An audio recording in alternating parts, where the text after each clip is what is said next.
சிறகடி காசு சீரியல்ல அடுத்த நல்லா நடக்கலாம்னா ரோஹிணி மொத்த குடும்பத்துக்கு எதிர்ப்பா செயல்படுற ஒரு முழு வில்லியாவே மாறலாம். ஆமாங்க, இதனால வர ரோஹிணி அவங்க தப்பிக்கிறதுக்காகவும் முத்துமினா காப்பு வைக்கிறதுக்காக தான் வில்லத்தனம்லாம் பண்ணிட்டு இருந்தாங்க.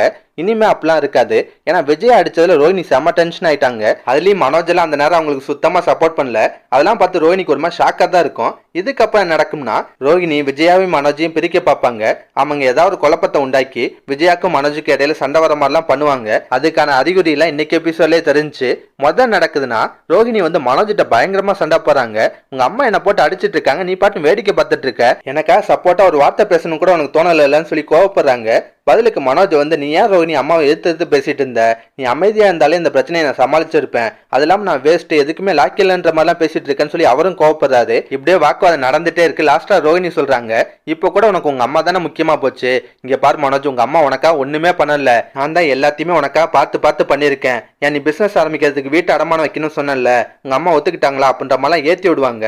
கடைசியா நடக்கும்னா ரோஹிணி வந்து மனோஜிட்ட புரிஞ்சிருச்சு மனோஜ், நீ என் மேல எந்த அளவுக்கு அனுபவிச்சிருக்கன்றதை நான் புரிஞ்சுக்கிட்டேன். எனக்குன்னு சப்போர்ட்டா ஒரு ஆள் கூட இந்த வீட்டுல இல்ல, நான் எதுக்கு மேல இந்த வீட்டுல இருக்கணும், நான் கிளம்புறேன்னு சொல்லிட்டு கோச்சிட்டு கிளம்புறாங்க.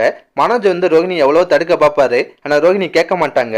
இதுக்கப்புறம் என்ன நடக்கும்னா ரோஹிணி போய் ரொம்ப நேரம் ஆகி ஆளை காணணும்னு மனோஜ் பயந்துருவாரு. அந்த கோவத்தை போய் விஜயாட்ட தான் காட்டுவாரு. ஆமா, எல்லாத்துக்கான நீங்க தான்மா, நீங்க ரோஹிணி அடிச்சனாலதான் கோச்சிட்டு போயிட்டான்னு சொல்லி கோவப்படுவாரு. நான் விஜய் அதெல்லாம் பெருசா எடுத்துக்க மாட்டாங்க. போன தடவையாச்சும் ரோஹிணி காணாம போனப்போ அவங்களை நினைச்சு பயந்தாங்க, கவலைப்பட்டாங்க. ஆனா இந்த தடவை சுத்தமா கண்டுக்கவே மாட்டாங்க. கடைசியா மனோஜ் தான் ரோஹிணியை தேடி கண்டுபிடிக்கிற மாதிரிலாம் சீன் வரலாம். அப்ப ரோஹிணி மனோஜை விஜயாக்கு எதிராக நல்லா தூண்டி விடுற மாதிரிலாம் பேசுவாங்க. இதை தவிர மனோஜை ஏமாத்தி 30 லட்ச ரூபா தூக்கிட்டு ஓனார்ல ஒருத்தர், அவரை கூட இப்ப முத்து தேடிட்டு இருக்காரு. அதுவும் மனோஜோட ஃப்ரெண்டு கூட சேர்ந்து தான் தேடிட்டு இருக்காரு. கூடிய சீத்துல மனோஜ் அந்த ஆளை கண்டுபிடிக்கலாம். கண்டுபிடிச்சு அவட்ட வந்து பணத்தையும் திரும்ப வாங்கலாம். இதுக்கப்புறம் நடக்கும்னா மனோஜ் அந்த பணத்தை திரும்ப அமுக்க தான் பார்ப்பாரு. நான் நிறைய பேர்ட்ட கடன் வாங்கி தான் வீட்டுக்கு அட்வான்ஸ் எல்லாம் கொடுத்தேன், அந்த பணத்தெல்லாம் திரும்ப கொடுக்கணும், இந்த பணம் எனக்கு வேணும்ன்ற மாதிரி கேட்பாரு. ஆனா முத்து அதுக்கு ஒத்துக்க மாட்டாரு.